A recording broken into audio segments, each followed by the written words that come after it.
একদিন দুই বন্ধু মিলে জঙ্গলের ভেতর তারা বেড়াতে গেল।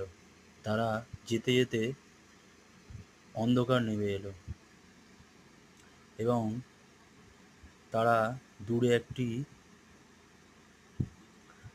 পুরনো বাড়ি দেখতে পেল।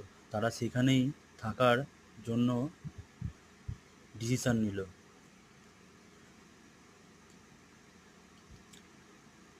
তারা ঘরের ভেতর প্রবেশ করতেই ভাঙাচোরা কিছু আসবাবপত্র আর দেওয়ালে টাঙানো বেশ কিছু আয়না দেখতে পেল। সেই আয়নার ভেতর চোখ পড়তেই ভয়ঙ্কর প্রতিচ্ছবি ভেসে উঠল।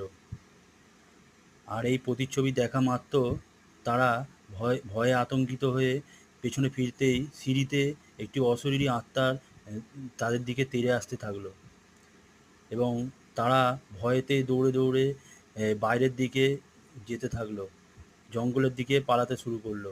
আত্মাও তার পিছনে ধাওয়া করতে শুরু করলো এবং তারা প্রাণপণে দৌড়তে থাকলো জঙ্গলের ভেতরে দিয়ে।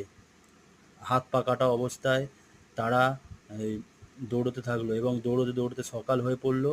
তারা অজ্ঞান হয়ে একটি মন্দিরের সামনে এসে